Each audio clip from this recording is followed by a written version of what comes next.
Well, welcome back to another episode of the Speedway Insider podcast. It's great to be back, and just a solo episode today of sorts. Louise is right in the middle of a really busy patch in life at the moment, so she's been backwards and forwards across the Tasman, crewing for Jock Goodyear, and during the Australian Sprintcar kind of Easter trail, they call it. So that was 3 nights of racing over Easter, and with the Australian champion sprint car driver Jock Goodyear. So, and amongst that, she's also right in the middle of Ruapuna's Speedway and preparing for the Gold Cup, which is this weekend, Friday, Saturday, down there at Meremere Speedway. So flat out this week, getting ready for that. I'm probably actually recording a TV show right now for Facebook. So sorry to lift the lid on that, but it's not actually live, but she's probably doing that right now. So, but not a completely solo episode. We're joined this week by a very special guest. His name's Kerry Brocas. He is a well-known, well-respected open wheel kind of competitor since about the late 80s. I think he started racing in the midgets and has now started racing sprint cars kind of just before the turn of the millennium. We had a chat with him about that. He's a former New Zealand sprint car champion. He won the championship at Western Springs in 2017-18. Nothing short of heroics that night. I mean, I think he plays it down a little bit in the episode. Nothing short of heroics that night. He absolutely was on rails all night, all weekend, and came away with that championship. Definitely nothing to blink at. He beat some of the best in this country and if not some of the best in the world that night. So Kerry is also taken on probably the project of his life. He is bringing back the iconic and almost kind of legendary, mythological speedway track at Meremere. It's sort of located kind of on the motorway, just kind of between Auckland and Hamilton, about halfway between those two cities around Hampton Downs. And that area is kind of becoming quickly a big sort of motorsport hub with the Hampton Downs International Raceway there and the Meremere Dragway that's been there for a long time as well, plus a couple of other little dirt tracks. The Speedway Club and the Vintage Club are both based there, and soon to be the high banks of Meremere Speedways. We talked to him about basically how do you bring a speedway track from a paddock with a little bit of banks left over from the old days. The place closed in sort of the late 90s, so it's been underground for a little while. But yeah, what goes into bringing a speedway back from effectively the dead? We often talk about tracks kind of at threat of losing them to racing there, or we've covered kind of the battle to get Western Springs back for the last couple of years from what's happening there. So we've kind of talked about all those things, and today we get to talk about bringing a track back from being shut down. So we talked to Kerry about how did he get involved, how did he take the project on, who's involved, what's the opportunity, what's the vision, and ultimately what are the goals for 21 Speedway at Meremere. So yeah, I'll drop in the episode's description all the links to follow them on socials and on their website. You can also join the 21 Speedway Outlaws Club, which for a small fee basically joins the club and gets discounts to merchandise and all that sort of thing. But ultimately just helps support them to, kind of get this thing off the ground and running. We also talk about what's the plan. When are we racing there? What's the plan for this season and next season ultimately going forward? We also talk about, the track itself and some numbers and some speeds and things like that. So it's a really cool episode. Really enjoyed the chat with Kerry. Such a great guy. He's just Mr. Speedway and just absolutely loves it. Great chat. Really appreciate Kerry's time. I know he's a really, really busy guy. He runs his own business as well as trying to bring a speedway back from the dead. So thanks to Kerry for his time. And also, they're hosting Working Bees pretty much every weekend now going into that Anzac weekend where they're hoping to have their first run. So if you're keen to volunteer, jump on the 21 Speedway Facebook page and let them know. In the meantime, enjoy the latest episode. I really enjoyed this chat and I'm sure you will too. You're listening to the Speedway Insider, the podcast that takes you behind the scenes of Speedway in New Zealand, hosted by 3-time New Zealand champion Christian Hermansen and Ruapuna's own Louise Smith. The Speedway Insider will give you a unique perspective by going behind the scenes of everything Speedway to find and tell the stories that you won't hear anywhere else, by talking to competitors, car owners, decision makers, and anyone who makes the sport tick. Thanks for listening. Here's the latest episode. When Kiwis hand us their keys, they're choosing quality without compromise. At Auto Super Shops, we understand what these keys represent. From routine maintenance to complex repairs, we approach every job with the same commitment to quality. Value that lasts, dependable parts, service you can count on. That's why at Auto Super Shops, we never cut corners, delivering the best value from mechanics you can trust. It's the place to stop, your Auto Super Shops. We're New Zealand's mechanic. Yeah. Yeah, cool. All right. Well, yeah, welcome back to another episode of the Speedway Insider. We're here with Kerry Brocas. We'll introduce you in a second, but we've got 5 questions that we just ask to kind of, just sort of set the scene and give a bit of a little bit of a highlight into who you are as a person and a speedway tragic like all of us. The first question is, what is your racing number and how did you choose it? Yeah, well, actually, I had several numbers over the years, but the number I've ended up with on my car was 21, a very famous number of Barry Butterworth, and I was gifted that number. I had the drivers and fans at Western Springs say to me, they said, "Oh, you drive like Barry Butterworth, wild man, you should have his number." As it turns out, I ended up with the 21 on my car. That's a heck of a comparison. Yeah. It was a real honour, to tell you the truth, to run that number over the years, and proud of it. So it's good to have. Yeah, that's awesome. Second question is, what is your daily driver? Yeah, hey, look, I've worked and sold Hondas for the last 20 odd years or more, so I drive a Honda. Fantastic car to drive, very high luxury level car, nice and quiet. I mean, one time we were driving around and beating up old things, but as you get older, you appreciate the luxury and the quietness and all the driver aids of a late model new car, believe it or not. Yeah, I can relate to that, even at my age. That's cool. Third question is, who is your favourite athlete outside of motorsport? Favourite athlete outside of motorsport? Gee, that's hard because... it's a tough one. Yeah, well, I watch a lot of motorsport, We ask the tough questions on this podcast. Yeah, you do. Yeah. I better go back to school. I just told you I'm not Mike Hosking, but I'm here asking really tough questions. Yeah, hey, look, there's a lot of greats, and New Zealand has, produced so many good athletes from, take the girls that are doing the netball through to, the golfers to...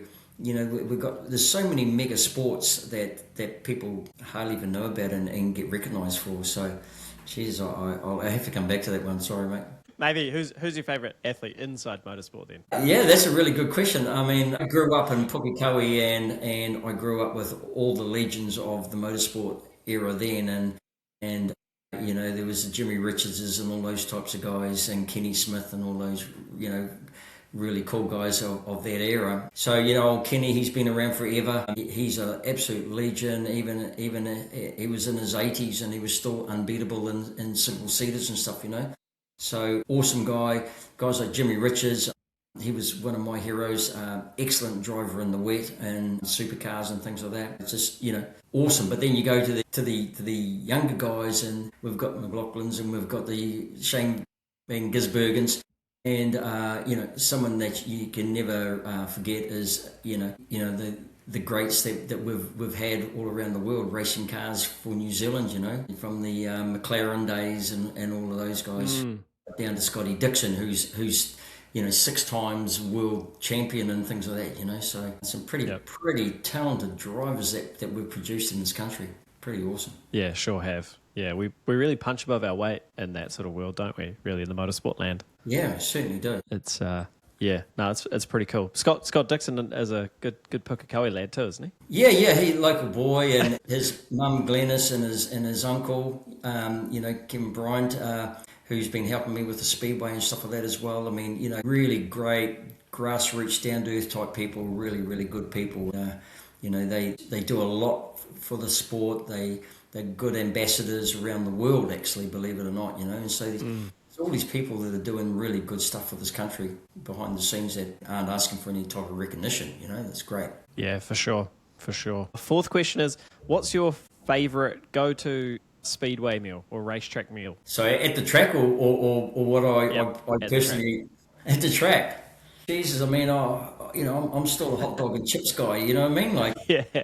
And you throw a bit of red dirt in with it, mate, it's absolutely brilliant, So Can't beat it, can you? I actually physically can't go to the Speedway without having a hot dog. Yeah, and tomato Ingrained in you, eh? sauce and vinegar on the chips and stuff like that. It's all good stuff, good for you. Yeah. Yeah. Oh, yeah. Healthy. Absolutely. And the fifth question is a bit of a controversial one, but what is the one rule you would change in Speedway tomorrow if you could? One rule. Jesus, I mean, I've fought Speedway New Zealand forever with all their rules. Might be hard to just single out one then. Yeah, just single out one rule. Geez, that's putting me on the spot. One rule. Again, we asked the tough questions here. Yeah, set me up with the tough ones first, but that's all good. Jesus, I'll have to come back. Pole line, I don't know. Yeah, well, hey, pole lines. I mean, look, the reality is, the Speedway New Zealand and the people that are there have got a job to do, and that is, to actually to make sure the rules are actually abided by, right? The funny thing is everyone gives Speedway New Zealand a hard time for the rules, but it's actually all the competitors that actually made up those rules originally anyway. They're just the enforcers. It's weird when you think about it, you know what I mean? So yeah, that's true. The one rule that annoys me probably the most is that you have to replace your seatbelts in your car every 2 years. Believe it or not, some of the other sections, in sprint cars and midget cars, we had to change them every couple of years, but some of the sections didn't need to. And if you buy a set of belts halfway through the year or an off season, they're only done 1.5 seasons, and then you've got to throw them away again. You think, well, if the car hasn't had a big dump or the belts are not all frayed or had the shit water blasted out of them, what's wrong with them, So that's my little gripe for it. Yeah, that's a good one. Okay, Kerry Brocas, that's the 5 and 5. I know no one likes their podcast to be interrupted by ads, but there are a few people who help us here at the Speedway Insider that we have to give a quick little shout out. Alistair and all his team. Established in 1992, Fastmaster is one of New Zealand's leading distributors of everything that you need to operate at a high level when you're behind the wheel. The team at Fastmaster stock brands like Meremere Racewear, RI Stand 21 Ogio, Inferno Armour, and of course their newly developed Ibex tyre treatment and Dirt Slayer tear-offs. I've been a customer of Alistair's and Fastmaster now for over 6 years, and I get everything that I need from Alistair. I run a custom marina suit, have an RI helmet, and get all my Dirt Slayer tear-offs from him during the season as well. Service that Fastmaster and Alistair provides goes above and beyond to make sure that you're all sorted for Saturday night. So check out their website, fastmaster.co.nz, or stop into their new location in Albany on the North Shore. Yeah, well, we were just talking kind of off air before about, I guess, there's kind of two Kerrys. There's Kerry the racer, and you've still got a sprint car yourself now, and you've been, active in the sport for a number of years, but yeah, and then there's also now Kerry, who's the kind of project manager, track manager. I guess you probably wear lots of different hats in your new role within the sport and kind of reviving Meremere. So I guess, yeah, this kind of chat, will be in two sections. I guess Kerry the racer, and then Kerry now the track guy, the revival track guy. But I guess keen to sort of get into your career as a racer. I guess probably obviously highlighted by that New Zealand Sprintcar Championship in 2017-18 at Western Springs. That must have been a special memory and something that you'll kind of carry in the sport for a long time. Not everyone could call himself a former national champion in any grade. Yeah. Hey, look, that was just a great season for me. I'd put a brand new car together and I built a fresh engine, brought in all the bits from the US and it was engine bits and everything through Wesma. And a good friend of mine, Kevin Fillingham, helped me and got all the bits down here. And I've always built all my own engines. When I ran midget cars, and sprint cars, everything, I've always been, built my own engines. I started, back with the Fontana engines and all those things in those real early days, those big 200-inch engines. And I used to, get all my bits, straight from Mary's Fontana and Old Joe and stuff like that. And I just enjoyed building engines. I mean, to me, it's it's just, such a cool thing to do. And I'll just spend night after night, like thousands of hours to do an engine just absolutely 100%, like I just really get into that real finer detail of building. And there's nothing like it the first time you ever fire up an engine, and I don't care who the engine is. It's like butterflies, it's that first time that engine fires, it's just something else. It's probably like a baby being born, like the first breath of life. This engine fires in the life, and it's just wow, and there's this, they whack the throttle, and the temperature's coming up, and then the injector's warming up, and the fuel's flowing through there, and it's got life, and that's engines. Every engine's got its own personality. Every engine's slightly different. So for me, they're really cool to build, and every time I fire one of my engines up and plant my ass in the seat and drive them, I just go, wow, this is pretty cool stuff, Yeah, that is. I mean, that's awesome to be a driver and to kind of be working on your own equipment to that degree as well. Not just preparing a car, but building. For an open wheel car, probably over half the car is the motor, isn't it? So to be working on it to that sort of level is pretty cool, actually. That's cool. Yeah, you have a lot of fun and you learn so much, over my lifetime, and that's a great thing with Speedway. I mean, it's been absolutely fantastic to me as a business person. It's teaches you to be, great team person. You can't do it all on your own, and how to conduct yourself and be good at business as well, so that you can keep racing. You have to actually, go out there and earn the money so that you can keep racing. So it's not a bad thing, actually. It's a great, very, very healthy sport. There's a lot more worse things you could be doing with your life, Yeah, quite right. I think, my dad's sort of second generation to him. He always says it's a great metaphor for life, isn't it? You get out of the sport what you put into it, and, you meet some great people, you make some great friends through the sport, you meet some not so great people that you have disagreements with and all that sort of thing. But, largely you sort of get out of it what you put into it, don't you? Yeah. I mean, I was very, very lucky. I mean, in the real early days, I first started at Meremere in the first year, which was that 87, 88 year. I got talked into buying a midget car off my brother. I was always going to go circuit car racing, believe it or not, but I brought this midget car, ran the midget car, and it was fun. And then I went to Western Springs and thought that I was going to set the world on fire, and I think I crashed it on the first or second corner. The car didn't well at Western Springs, but it was good at Meremere. And subsequently ended up at the end of that season brought a roller, which was the old Ted Tracy Sunday News car.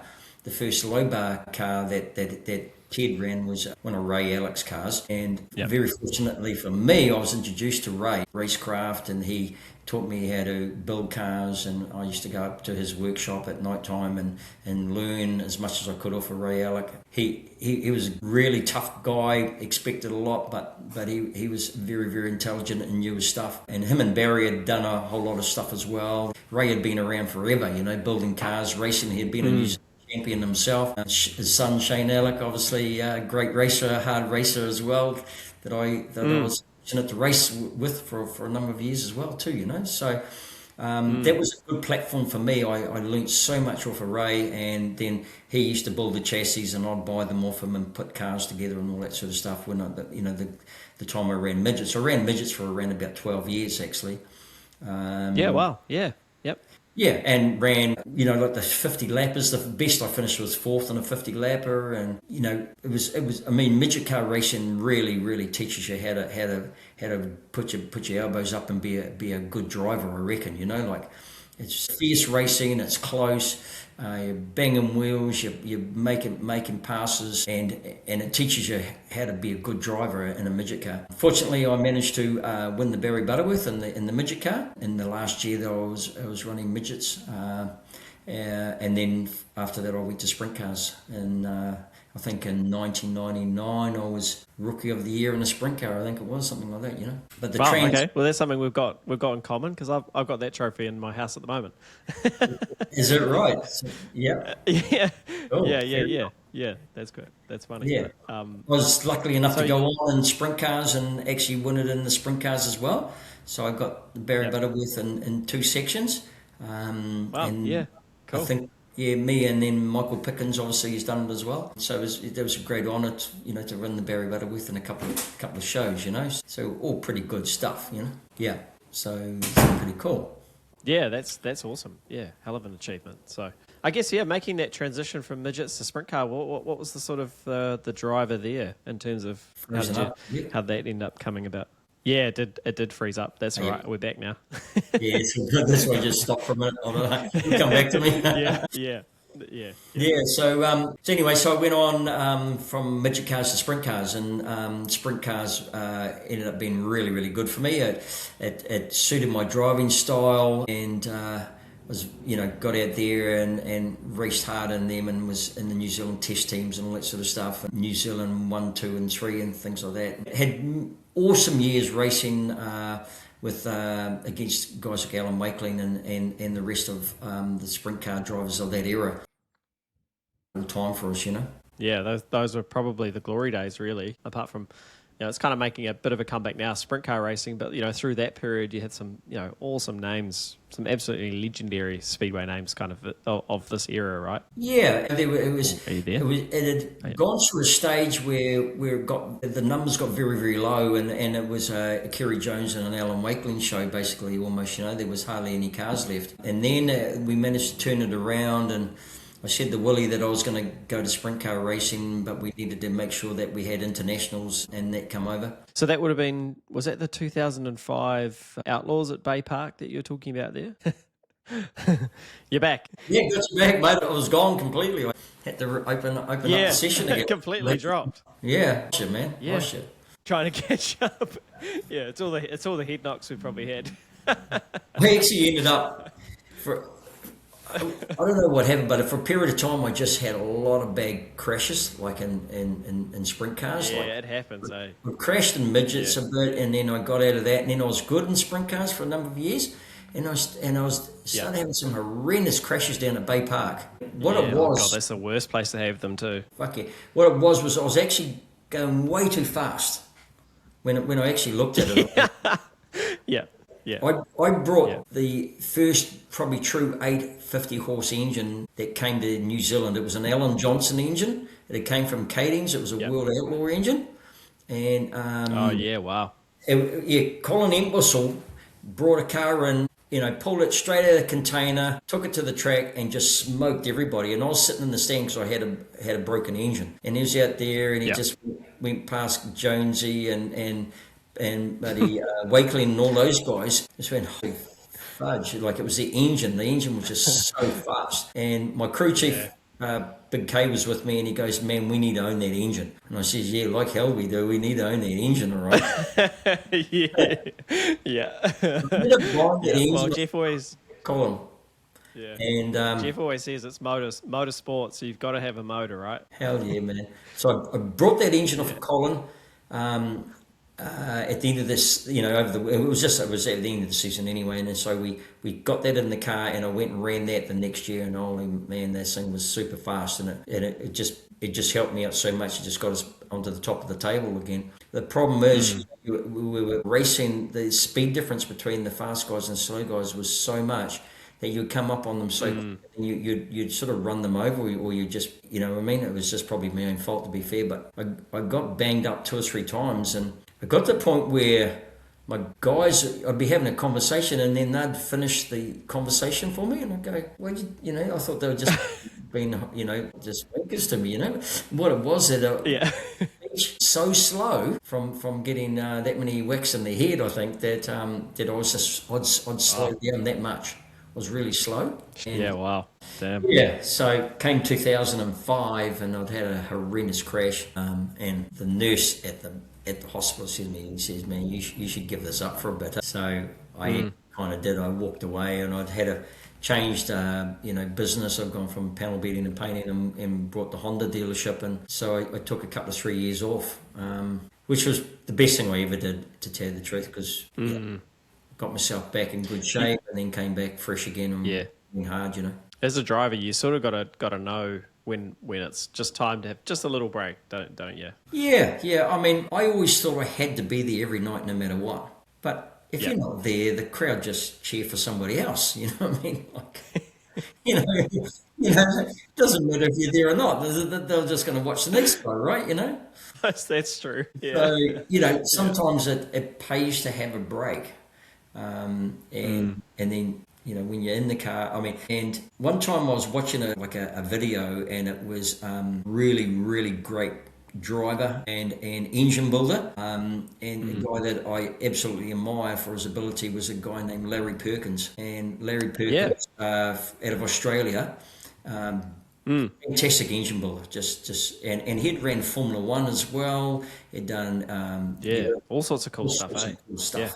Anyway, he was in his car racing around, and he was just talking while he was doing the lap, and he said, not like any other sport, if you're playing tennis and you drop the ball or something, you have a rest, or if it's like someone kicks a goal in footy and then everybody high fives each other and you stand around while the guy's kicking the penalty kick, and then you have a break. When you're in a circuit car, Yeah. you got to be concentrating 100% the whole time, right?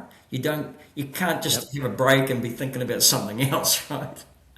Yeah. Said to Yeah. me, and 100%. he said, and I took this on board, he said, if you're thinking about something else when you're out there racing, get the hell out of the car. You shouldn't be in the car. And if that's Forget it. someone else a go, like if you're not into it that much that you're thinking about something else, you should get out of the car. And that's actually what happened to me, and that's one of the reasons why I actually stopped racing in 2005. I was thinking about business, thinking about a whole lot of other personal stuff. Wasn't actually thinking about racing, and I finished a race, and I think it was second or third in the feature, and we probably should have won it. And I go in, and my crew chief goes, "What are you doing, man?" And I just clicked, and I get it, and I just put out my hand and shook his hand and said, "We're done." And he goes, "What are you talking about?" I said, "Mate, we're done. I'm walking away from the sport because I was thinking about something else, not racing the car at the time." I think there's good lessons for us all as drivers and through our careers and time to do that. Hey, look, I was 55 years old when I won my sprint car title. But we were running good. I had a good gear. Yep. Determined. Maybe I was lucky. I don't know. But we had a good run, and went really well that night, and managed to get the job done. Yeah, I think I was there that night. I think you were the fastest thing on four wheels there that night. Yeah, I don't think there was a bit of luck, but I think yeah. we'd had a pretty good season, and been racing hard with McDonald and guys like that, and we were placing ourselves reasonably well through the year. And Dean Brindle, when we come through the gate that night, I'd said to Brindle's old man, I says, "Shit, you should have told the boy to move over the feature the week before." He was holding me up. We just having a joke, giving each other. And that night, just chilled and just got out and managed to qualify good in the heats, and actually we were on the front row, and I thought, shit, actually we could go right here. Most New Zealand titles, I've been hanging off the fence or been upside down or coming from way deep in the field to try and race to second or third or something, because I've always Yeah. freaking been in the sugar bag bloody halfway through the night somewhere. It was just the way things used to work out for me. And what it came down to is that I used to always try and go too hard too early instead of waiting for the feature. So that was Absolutely a good night for me, and raced hard with Michael and had a him and managed to get away from him and drove away, and the last 2 or 3 laps, believe it or not, after I got shown the 5 fingers, we had 5 laps to go, the engine started going off a little bit, and I thought, Jesus, what's that? It making a little noise, and I backed off a little bit, and the noise went away, and I thought, oh, okay, so that's the speed, right? The best thing that, because up to that point I was over horsepowering the track, I was wheel spinning that hard out, thinking it's just too excited, and by slowing down a little bit, the actual car went faster, and so just proves that same old thing, mate. Just race with an egg under your right foot and slick track, and you'll always go faster, eh? Yeah, and it was super slick that night, and I think my everlasting memory of that championship was your car just absolutely welded to the bottom. You were you had the pole line absolutely nailed, the left rear right in the grip. Yeah. Pickens was hammering away on the top for 30 laps or whatever it was, trying to get you, but he just couldn't get around you, could he? Yeah, it was an epic championship. Yeah, it was good for me. We started well, and I just actually followed his lines for most of the race. But around about 5 or 6 laps in, I nearly went underneath him in Pine Tree, in Town Bend, should I say? And it was way too early. And I got in there, and I actually rolled out of it and let him just drive away from me a little bit, because I thought, shit, it was way too early in the race to actually take the lead to follow.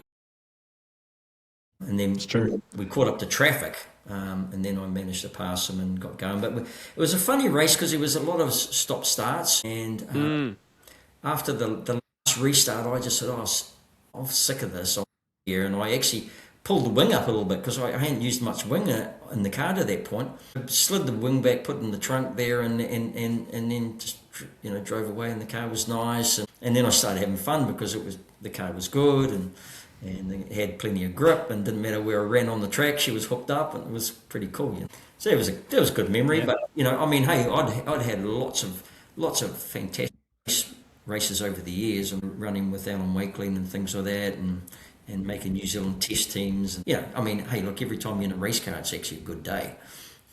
True, it's true. Give someone else a go, So. Yeah. The worst day at the racetrack's still better than the worst day somewhere else, isn't it? That saying goes. But my biggest problem is, as I was getting older, was actually I can go to sleep just sitting in the race car on the grid waiting for my race. I just get so relaxed in there.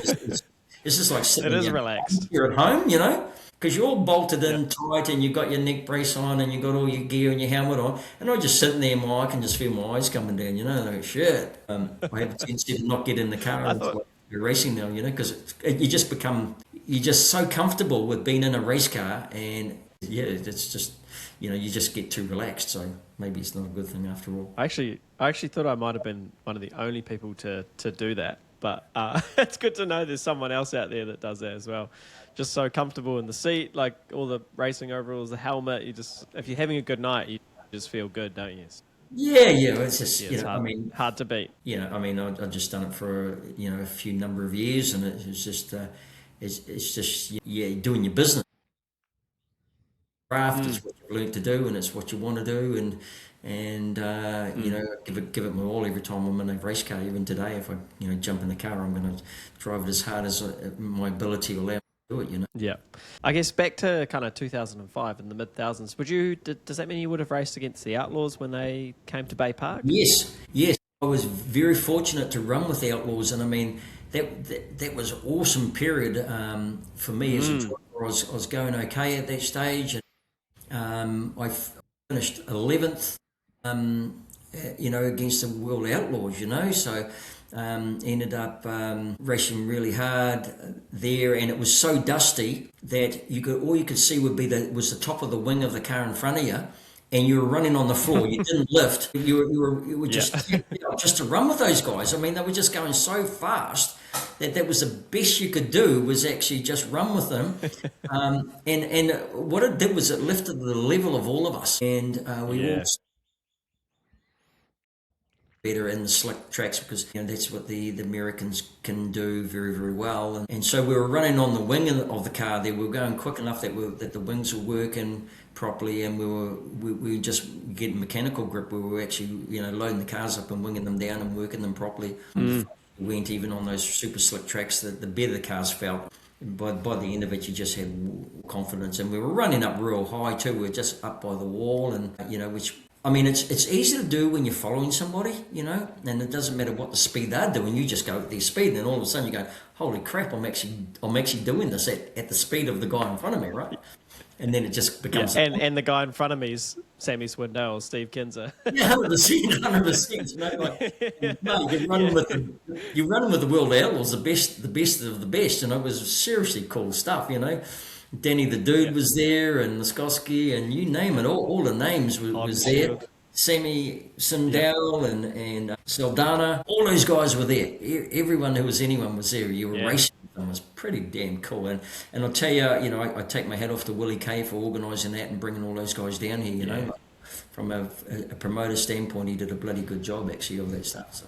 Yeah, I told Willie on Saturday that I actually think that meeting inspired a generation of young guys Larson, Daniel Thomas, people like that. It inspired us to want to be sprint car drivers and get involved and go down that track, because, you know, it's not every day you get to see your heroes like Steve Kinzer or Sammy Swindell, or, you know, all the way through that field of top World of Outlaws guys. I actually told him on Saturday, I think he inspired a generation of sprint car driver to come through. Well, I mean, hey, look, I mean, on the last night, I mean, Rodney Wood went and brought the dude's car, you know, like he'd gone from A-grade stock car into sprint cars. You know, brought a whole lot of people into that field, you know. So it was great. It was really great. I mean, being lucky enough to race against the King at Western Springs and stuff like that. And Sammy was Slam, Sammy. He was the guy that I inspired. You know, he was a fantastic driver, and I built a sprint car, a copy basically of his car, because he ran low bar cars, was those chain link cars, and when I put a brand new car together, I wanted a low bar car, so just so I could have it like Sammy's, you know what I mean? So it kind of yeah, and a real innovator in our sport too, right? And I think, just the whole way through, I think that really started the sprint car grade to be kind of, you know, the serious grade in open wheelers. I think if you were going to go back, that'd be where it all kind of started, in my opinion, I think. Like, and it lifted the bar of all the gear and the equipment, and you know, drivers like Ricky Logan and Jonathan, I think that was Jonathan's maybe first time out here. So all those guys just started taking New Zealand a lot more seriously, right? Yeah, well, I mean, for a lot of them, they've never been out here, and I mean, the facilities, Western Springs and Bay Park, I mean, you know, like nice stadiums and concrete pole lines, and, you know, lovely grass infields and good sized crowds and things like that. You know, I mean, you know, I think New Zealand has always put on a good show, you know, for the overseas visitors, and, you know, and they get the buzz out of that as well. You know, they know the crowd are right behind them and enjoy it, and it's a great little holiday for them to come down here in winter and rev it up with another bunch of fans, you know, so it's all good fun. It's true. Yeah, that's true. Yeah, that's true. That's true. I guess, I feel like that's probably kind of a good little 50,000 foot view into Kerry the driver. You're still competing yourself now, and you've still got a sprint car and all that sort of thing. And I guess, I don't know, maybe you're on a little break at the moment because of your other project. Any plans to come back, or in sort of a full-time, part-time capacity? I had an interesting year last year. I was in the car quite a bit. I actually, on New Year's Day, I ran the sprint car at Waikareka Park and beat all the boys, and then I put a post up saying, I won the first race car, you know, sprint car race in the world. Because it was New Year's New Zealand, and our times were of course ahead of the rest of the world. So that was that's awesome. I don't know why it is, but I mean, Waikareka Park, I always went good over there, you know, and we just me too. Me too. Had a good rev around, you know, had some deep gears in there and just revving it up and having a bit of fun, you know. It's kind of cool. And then I went to the Springs and ran a sprint car over there of Gex, Ron Gex car. So ran that car for a little bit and didn't go quite as good as I wanted to, but it was a, you know, just trying to get the car to suit me, really, to tell you the truth. Took a little bit, but had some fun and finished okay in it. And then I stepped into a circuit car and ran the Honda Cup series in a FK8 type Civic. So it was a Honda New Zealand owned car. So I was like a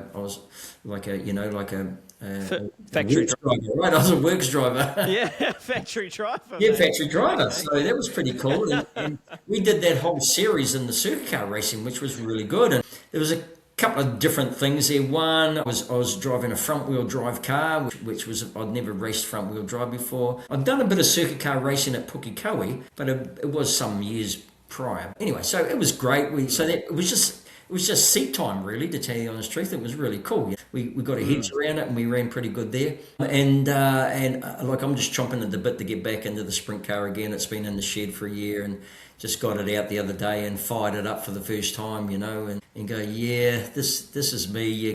And it just comes back naturally. You don't even think about it. You just in there, and you just put it in the gear, and it's fired up, and you're just chugging around, and you just stand on it, and away they go. And you go, oh yeah, this is good, you know. And you know immediately underneath you see your pants what the car needs. The minute you fire it up, you know if the car's going to be tight, loose, of what it's going to do. You just instantly. I don't know why it is, but you can just feel it. You go, oh yeah, I'm going to be taking some stagger of this. I'm going to be doing this. I'm going to be doing that. So it's kind of cool that I'm still doing that and want to continue to do it, to tell the truth. Yeah, I think everything else aside, just the sprint car is just awesome, aren't they? There's kind of, it's hard to drive anything else after you've driven one in like proper anger at like a real heavy bay park where it's fast and they're doing wheelies and just 900 horsepower. It's just dragging you around by the scruff of the neck. There's nothing quite like it, is there? No, it's great. Hey, I mean, to tell you the honest truth, I like the slicker tracks. It was a bit more finesse. I never had really big engines in the real early days, but I did later. But I mean, I think coming from midget cars, and we cut our teeth on down at Kiki on a Sunday afternoon on a super big engine, and you were squeezing that throttle trying not to rev them up, and it actually taught you a lot of finesse and racecraft and how to carry a car in any condition, and you're chasing the track up and down trying to find somewhere where you can find a bit of grip, so we come from midgets, and then I went into sprint cars, and then the sprint car, you've got that dirty big old wing up on top there, and you just pull it back, and this get the ass to sink. I mean, we used to run the sprint car, and when you got to the turn, the rear end of the car should have already been sunken and the car's loaded into the turn for you, you know what I mean? And when the car's doing that, I mean, they just go around, you just lean your head up against the seat and you're just in there and they just rock around the turn. Yeah, I mean, there's just nothing better than that. I mean, driving a sprint car that's hooked, and you're running them hard, and you're up on the cushion, whatever you're doing, or you slide jobbing down on the bottom under the guys are doing whatever you're doing, doesn't matter. Just running a sprint car flat out, and the sound of the engine in your ears, and your feet are sitting on the back of the motor plate, so you can feel the whole engine. You know exactly what's going on in front of you. Yeah, pretty cool stuff. Yeah, drive shafts through the middle of your legs for some reason. Pretty raw and yeah. And that's what makes them so good. And today, like shock technology and bars and unsprung weight and all those things that we worked on way back when, like I got some of the first titanium here in New Zealand. I mean, I got it off of Empwhistle, who was bringing in all these cars from the States, and we're going, what is this stuff? Is this plastic or something? The bolts were so light, we had no idea what the hell it even was, and so I got all of that stuff from titanium kingpins, titanium drive shafts, every nut and bolt that I could buy or get off them, I had in my cars, and that was really, really early days, because I just got on that whole weight buzz and was trying to learn how to do it and wanted to be the best I could be, obviously, for what I had underneath me, So we got onto that stuff real early, and unsprung weight. And I mean, I remember taking all the wheel hubs and putting them in the lathe and turning them right down as skinny as I could to try and lose some more weight and things like that, So we went down that road and learned all that buzz, really good. Yeah. Actually, speaking of Colin Entwistle, he won a heat race at Bay Park on Saturday night too. By the way. Yeah, still doing it. He ran away from Keaton Darm and Ryan O'Connor. Whoa! So no easy one. He was hauling. Yeah, shit hot. Yeah, absolutely hauling. Colin been I mean, he was basically a saviour of the sport in lots of ways, because he brought in so much gear, So he was helping all the modifieds, he was helping us, sprint cars, brought in bunches of that sort of stuff. And there's guys like him and, Ray Alec and the Harrises and all these guys that need to be acknowledged. I mean, they are the heroes that have kept the sport going for forever in this country, So, absolutely. Old Colin, can't wait to catch up with him, actually. Yeah, he was flying, and he had a massive smile on his face afterwards as well. It gave me hope. I was saying to Jeff, I reckon I've got another probably 40 years left in me after that performance. Yeah, man. Yeah, why not?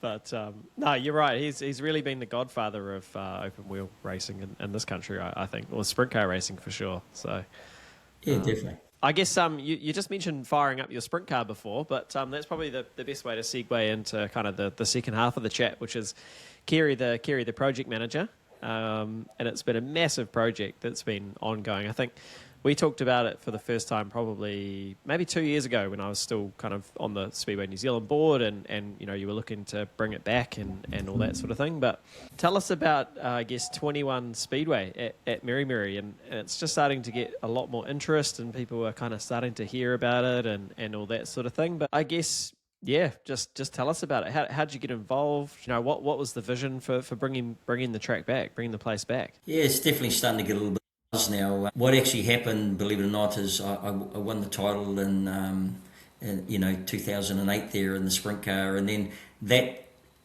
actual winter, which was the summer in the US, I went up to the States and stayed with Kevin Fillingham and Greg Pickrell was.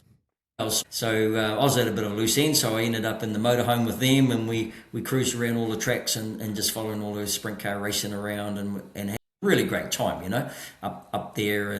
We ended at a track, it's called I-55 at Peverley, and it's part of the trail of all the outlaw cars, and there was some great midget racing there as well, all heading up to Knoxville. And so we're there in the motorhome and we're there watching all the racing, and the midget car racing was fantastic, and the sprint car was really good as well. And I had a really good opportunity to have a good talk with Donnie Schatz, because I was one of his old cars, and we're talking about the cars and looking at everything, you know, and chatting on every day while we're there racing. Anyway, so what actually happened was at night time, I had a dog, Bullet, and I'd take this dog Bullet for a walk out around the track, and the night time would be like 1-2 o'clock in the morning after the racing was finished, just walking around the track, and everybody's working on the cars and prepping them and doing whatever they're doing, and I'm walking around and I'm looking at this track and I'm going, Jesus, this actually reminds me of Meremere. It was banked, you know, and I'm walking around, I go, oh man, and it sort of just come to me, you know, like it was like, you know, the old boys said to me, well, you need to go back and do that, you know, and you know, the old Butterworths and the Goodwins and all those old boys were talking to me, telling me, hey, you need to get your butt into gear and get back there and do something. So when I finished, you know, being up there with Kevin and wandering around and buying, you know, cars and vintage cars and hot rods and all sorts of stuff, whatever I could, you know, buy up, you know, I came back home and I thought, Jesus, I've got to start on this project. And so you know, the summer of 2019, I actually started on that project. And it took me. Oh, wow. Yeah, that's how many years I've been on this deal.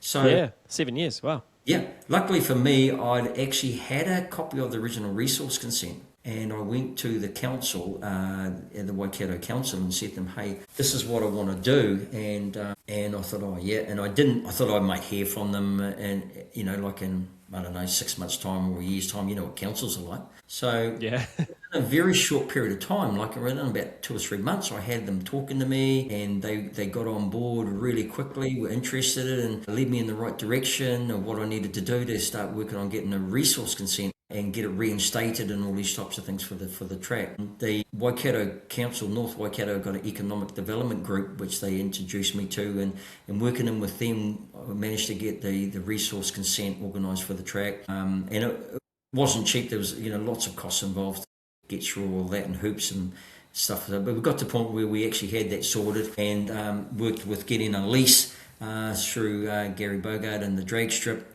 for the place to secure it so we could actually start doing something. The Jet Sprinters had obviously had it for many, many years. The venue, I've been using it for jet sprinting. I wanted to work in with them, but sadly to get a deal together at this point, and the resource consent wasn't going to allow for me to actually have the jet sprinters on the infield anyway. So then there was additional costs for a one-off resource consent each year if you want to do it or whatever. So, I mean, hey, we may still do that in the future, but I looked and I thought, well, okay, the area lends itself very, very well for motorsport now because that's the hub right for the North Island. You've got Hampton Downs there, you've got the drag racing there since the very early 70s. The dirt track started in about 1968. That's there. There's the vintage Speedway boys there right next door, and you've got the drifting and the dirt go-karts and stuff out the front. So the whole area is actually like a hub of its own anyway, So, to have a sprint car track, or, super speedway track down there, up and running again, I think it'd be a good asset, good for the area, and good for, to work in with the other, tracks and everything else that's happening in the area. Should work out pretty good. So anyway, I started on the project, and then Pukekohe came to an and I was fortunate enough to do a deal and buy all the V8 supercar barriers and fencing and the timing systems and the lighting systems and a whole lot of stuff out of Pukekohe, and that's worked out really and good for the Auckland. They wanted to sell off some stuff and bits and pieces like that. So been working in real closely with them, and also ended up with the fencing that goes right around the actual track as well. So there was around about 600 or 800 metres of 3 metre high mesh cables and everything on it, which was the public fence around Pukekohe. So we secured that as well. So, we basically got everything we need to actually build a really good, secure, safe venue for everyone to go and have a whole lot of fun in. So yeah, and I think the outline of the track was still kind of there too, like it sort of had just grown over, but it was still, I went there really early, and the bones of kind of the track were there, right? So it was sort of always there, but there's obviously heaps of work to do, but yeah. It was kind of there. Funny, I actually took a few people down when I first started this project. Whoa, look at the track, it's still there, and they just didn't even get it. I mean, it looked like it looked like a bomb had gone off, holes in the ground and water, and because the jet sprinters have been there, and they just couldn't visualize the track, but I could see, and I could still feel my butt in a car going around that track and could see it, right? So that was the advantage that I had over a lot of the other guys. So anyway, once we got going, and as it turns out, a guy that I'd met in 2005 and stayed at his place in Las Vegas was Lloyd Hodge. And now Lloyd worked for Drinkrow Construction, and Lloyd and Barry Butterworth built that track, right? Back in the early days. So I'd stayed at Lloyd's place with another friend of mine, Richard. I didn't even know Lloyd back then, and we got talking about Speedway. And funny as it turns out, all these years later, Lloyd's been back, and he's done an absolutely fantastic job of restoring the track. And as he says to me, it's way better now than what him and Barry had done, simply because of the infrastructure that we've done with all the drainage all around the pole line, and put it in 35 metres of retaining wall, and it's got drainage all behind the wall and all those types of things, and making it like good, safe track, but something that you can use almost all year round as a venue. So that's the type of thing that we've been doing with it. Put on a lot of time and effort in. And time and effort, I mean, it must have been, how many laps with the grader and the digger have you done? I mean, it must be in the millions. Or how does that actually work? How do you? Well, believe it or not, like I'd never sat on a digger or a grader or a loader or anything in my life until I got down there. And in a very, very short period of time, I was introduced to how to run machinery pretty quickly. Apart from Lloyd being there, I've had other helpers as well. And that's been great. I had a friend, Kevin Fillingham, down there on a 20-tonner ripping out all the tyres, because the tyres were all around the jet sprint track. And the first thing Lloyd said to me, you just got to clear everything out of this infield. He says, you've got to get rid of everything. There was timber, there was poles, there was bloody tyres, there was stuff everywhere. And so, spent mega hours just cleaning and getting rid of all the tyres and stuff like that. Where we started was to do that, and then as the winter come on and we couldn't do much on the infield, a very, very good friend of mine, Clive Franks, a local guy from Drury here, he got on the 20-tonner, and he started cutting the service lane up around the back of the barriers are now up around the back of the fence, and started forming a bit of a service lane so we could get around the track so we could start working on it. And then from there on, right through winter, we were pulling out all the old railway iron fencing, and just just mega hours of just cleaning up and getting rid of all the old stuff before you could even start, just to get yourself a clean slate to start with. So all those types of things, it just took mega hours, and many times I thought to myself, what the hell am I doing? Like, this project what have I taken on? This project's just massive. Yeah, what's this all I can for? imagine. But in the back of my mind, and all those bloody old buggers are telling me, you just keep going because we want our track fixed again, so we can see you guys out there ripping around again, you know. So and it's just gone on and on and on from there. So we Yeah. made a point of keeping it pretty quiet for a number of years while I was working on it. I wasn't telling people I was up to. I was just quietly chipping away and doing all the hard work behind the scenes. And even right through this last year or two, we haven't really made it too public until it started looking a little bit like a racetrack or something, and just seeing if we could get a little bit of interest going in it, up until recent times. Now there's something pretty awesome down there. Yeah, well, like I said to you before, we called in there on Saturday on the way in and down to Bay Park, and I mean the place is looking fantastic, mate. I mean, I think you could probably have a race meeting there tomorrow if you got real keen. It's the banking looks awesome. You know, the fences are kind of there. The catch fence is there. It looks like you're going to put a huge kind of deer fence maybe up for a bit more protection for the pit lane. Yeah, and so that sort of thing. we're going to do two layers of fencing. So we've got the supercar fencing, and then we're going to put a second layer of fencing in behind that. It was 3 metre mesh with 5 cables. It all came out of Pukekohe, right? So all this is FIA approved. All the barriers, all the fencing and everything is like, it's exactly the same as you'll see if you watch any Indy race or Formula One race anywhere around the world. It's at that standard. That's what the barriers are. And FIA signed off and approved stuff. We've got the right stuff around us to do a good job, But we've done some really smart stuff, and the actual barriers. The track is so highly banked. The barriers actually lean in around the corners like NASCAR. If you watch NASCAR, the barriers are lean. Yeah, I noticed that. So we've done all of that stuff, the real tricky, cool stuff. We've done down there, and it just adds safety to the venue as well. The track itself and Lloyd, I mean, that guy, he's just absolutely amazing on the grader. What he can't do on a grader or a digger is, I don't think there's anyone in this country almost had the experience of him building, runways to big pads and drainage, you name it, he's done it. Lloyd is graded that track around and around and around many times, and he got to the point where he was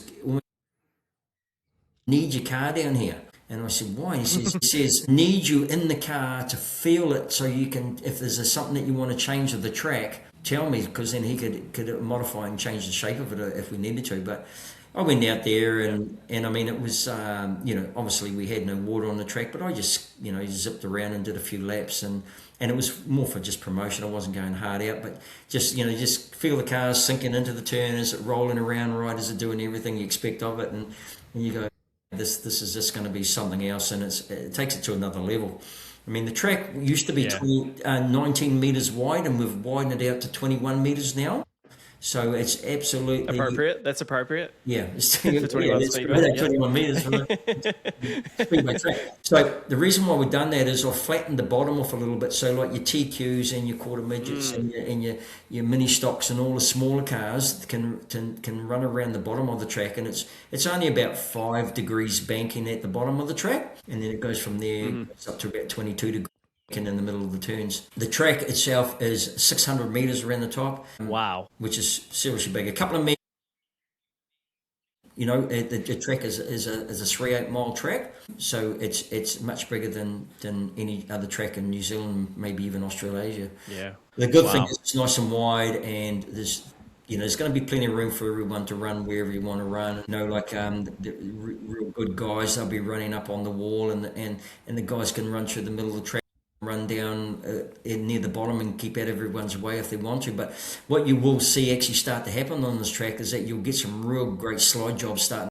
So the guys will be ripping the top, and someone will come through the middle and do like a Donny shots on you, and he'll slide through underneath and up under you, and like we should another whole level of sprint car racing in this country, and midget cars as well, to tell you the honest truth. It's pretty awesome to watch when the guys are out there ripping around real hard. So one thing I just can't wait to see, and that's going to be those new American like super saloons, those new Wii supers. Oh yeah.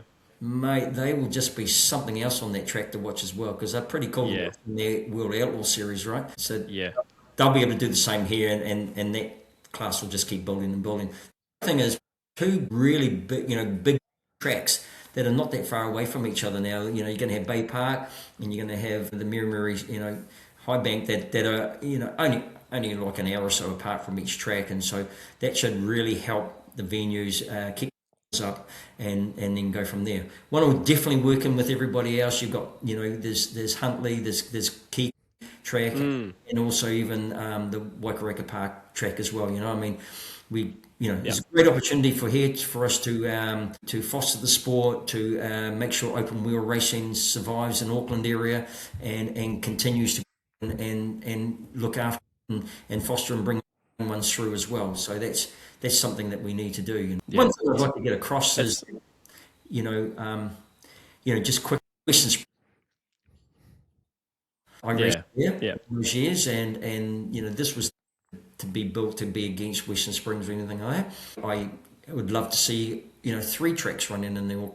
You know, I think there's room for it. There's plenty of people want to watch racing at different venues, and as a driver, I mean, it's very, very good for you as a driver to visit many tracks. The more tracks you race on, the better driver you become. If you can run on a slick deal track somewhere, you run a daytime show somewhere, you run on, you know, short tracks, you run on high bank tracks, long tracks, heavy tracks. I mean, it teaches you racecraft. It teaches you how to do good cars, and actually sharpens you up. I always found I'd go away and run all these tracks. You know, at the end of the season, we used to go down as far as Wellington, down to Christchurch. You know, we'd run Road to Vegas, and we'd all run, you know, do a series and run around all those tracks. And anytime you did that, you came home to your own home track, you always went better. I don't know if it was just absolutely freshened you up, or you got sharp, or you learned some new skills going to a different venue. So those are the types of things that, you know, are golden for you, I reckon, and it just gives the fans more opportunity, more excitement to see different venues, and the opportunities to run series and things like that from track to track should be, you know, on the cards for the next year or two as well. Right. Yeah, and I think from my point of view as a driver and someone who's kind of, you know, in the scene, I think, you know, God, we had a lot of weeks off this year, you know, and lots of breaks in the calendar and lots of things like that happening. So, you know, it's just good to get another venue on and somewhere else to go, basically. But, you know, is in and we only get to run them, you know, 13 times this season. It's so it's just, I think it's just exciting. And I think the other thing too is that, you know, I feel like probably worldwide we always talk about, you know, losing tracks and that sort of thing, but I think this is a whole new thing because we're getting another, you know, we're getting one back. It's just super exciting, and I think you're starting to see now the community is kind of getting around it and starting to be a bit of buzz online and that sort of thing. People are talking about it and all that sort of things. It's it's bloody exciting. I guess what's the vision in terms of how many shows are you going to run? When's the first one? All those sorts of things. Yeah. All good questions once again. Hey, you know, the good thing of this venue is that it's got its own history, right? I mean, Barry Butterworth, you know, he went and ran in Eldora and ran in the US and came back, and he had this vision of building an Eldora track, and that's basically what he did. There's all the greats of the greats drivers all have raced down there on that venue back in the day, right? You know, from Ray Wright and the Wedge, you know, to Jonesy, to you know, there's not a sprint car driver that hasn't run on that track and had a whole lot of fun as well as midget cars. So, you know, the venue has got all its own history, and we're just bringing it back. And the one thing that we're bringing back, that's the Outlaws, right? So the original Outlaw emblem with the cowboy with his smoking gun, we've revamped that, and it's got 21 Speedway, the home of the Outlaws since 1987. Nobody can take that away from us. That's the reality of it, and we're gonna keep growing that and do some outlaw racing down there. We're not going to get into politics. We're going to go down and have a whole lot of fun, and we're going to have a beer and a barbie afterwards, and make sure everyone enjoys themselves, foster the sport, and bring the next generation of racers through is what we want to do. We're very, very close. Your next question, very, very close. That in the next few weeks before the season's out and weather permitting, that we can get a run in. It's going to be like a test and tune day. Get many cars down there from all sections. We'll be running qualifying times, because it's a great opportunity for us to set some new benchmarks of times for everyone to go out there and break, as well making new history. That on the first day, guys are going to make history. Whoever sets the fastest lap times are going to go in the record books, aren't they? You know what I mean? So there's all of that. There's opportunity for people just to come and check out, see if it's what they want to do. Not everyone's going to want to race there, I wouldn't think. And maybe the guys will be scared of it. Maybe they think it's for them or whatever. I mean, it's awesome venue, and it's going to, it's just another opportunity and somewhere else to race.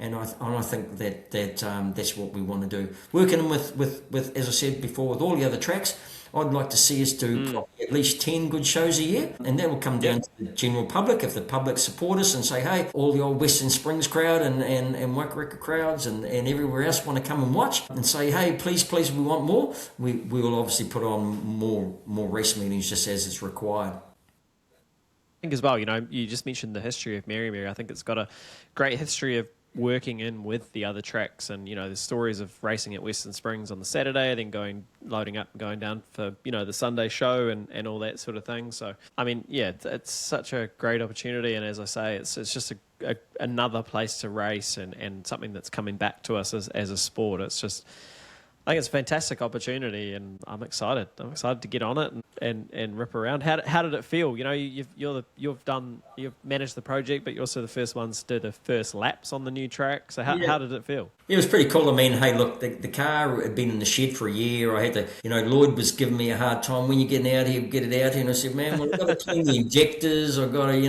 go through it and give it a service. And actually, we took it down there and we pushed it up the pit lane, up the chute, and it fired straight up. And I thought, this is pretty cool. So I just jumped out of the car and we just let it idle and warm up. And we'd just had a working bee on Saturday, actually. We'd had a whole lot of people down there helping us put up fencing. So it was a little bit of a treat for them to actually see a sprint car fire up there for the very, very first time. And I went out there and Lloyd, I said to him, hurry up and just grade a little bit of track for me. He was up on the hill on the dozer, actually cutting the area for where all the public are going to be sitting.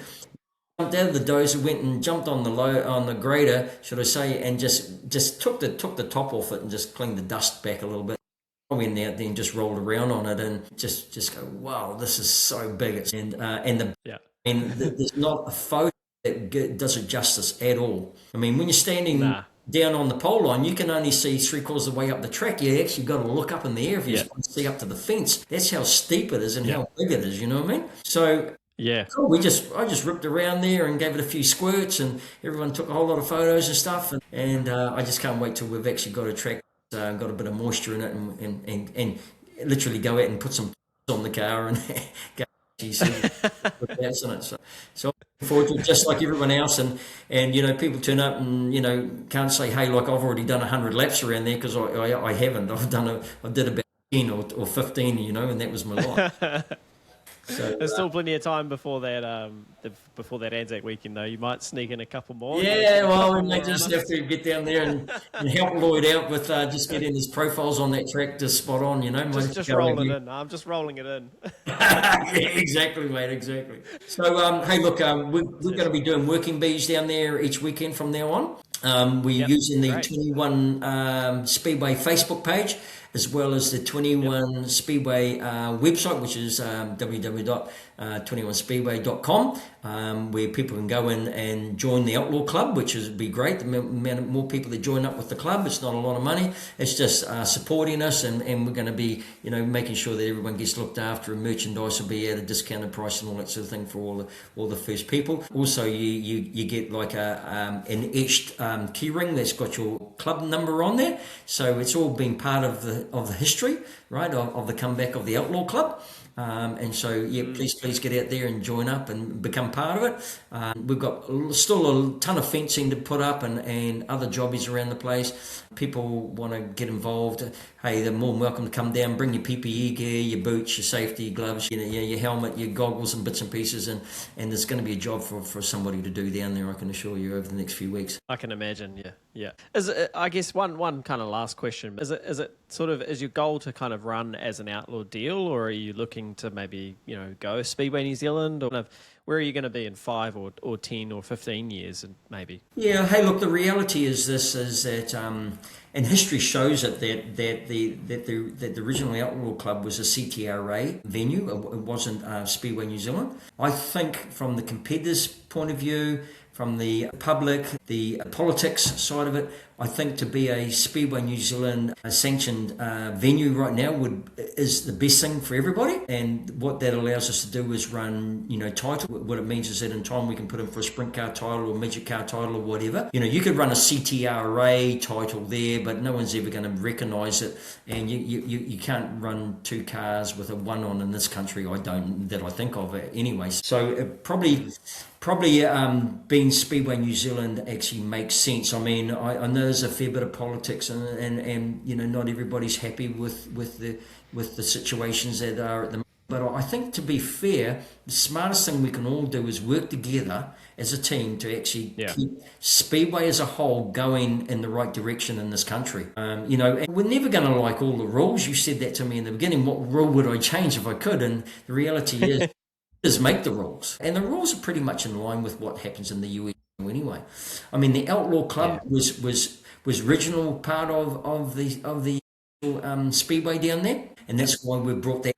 So we want a real club feeling about the place. We want everybody to actually stick behind it and have that club feel and be part of it and feel part of it and be, happy to join in and be volunteers and do all sorts of things like that for the style of racing where we do qualifying and then your A, B and C mains and things like that. That's a style of racing that we want to do there.